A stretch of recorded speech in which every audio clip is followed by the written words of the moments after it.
If you're changing careers, I would say the first thing I look for is something on the resume, something in your recent past that demonstrates that this is a genuine kind of commitment, that you've made a decision that you want to be a teacher. Now, I've never met a lawyer who hasn't told me that he secretly wants to be a history teacher, and I don't care, prove it. And so, I mean, I think that even if you're not a career changer, obviously if you're still in college, so work with kids, that kind of thing, but particularly for career changers, I want to see that emphasized on a resume. I don't want to see 25 years at Morgan Stanley at the top of your resume. You know, I want something on there that shows you've gone back to school for history, or you've been tutoring or mentoring or that kind of thing. I mean, I would say the same thing. And I think especially if you're right out of college, you may not have ever had a real job, for lack of a better term.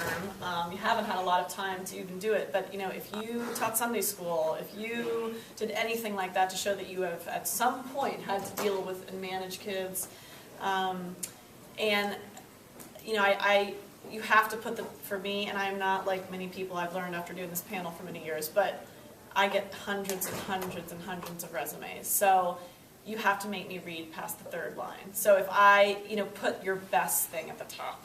And so even for the career, you know, if I get, you know, especially with tech people, they list all these things that I don't even understand. And I think, okay, I can't even get through it. So bullet points, you know, making it easy to read, really showing off your commitment to kids, any experience you have that's relatable, even if you took just one course, you don't have the master's, list one course in education. But, you know, I'm not going to even read the personal statement if I don't get past the second line of the resume. And I wish I could lie and say I read all of them front to back, but I don't have, you know, that kind of time. So.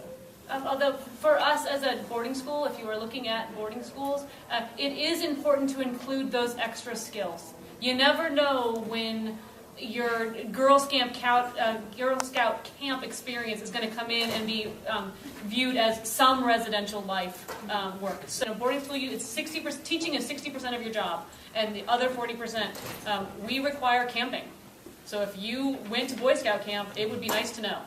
But maybe for a day school, that would not be. The Girl Scout camp should be at the top of your resume. I mean, I'm saying that is more important to me than that you worked as a waiter at Big Boys, because you know that I can't really mentally equate, but I can really. I mean, sleepover camp there's nothing worse. So sorority secretary, don't include. Yeah, I don't need that as much either. Yeah, I want to know, and I want to know if you did it. We know what it was that if you had some kind of experience, either coaching or camping at a camp, and then also in terms of recommendations.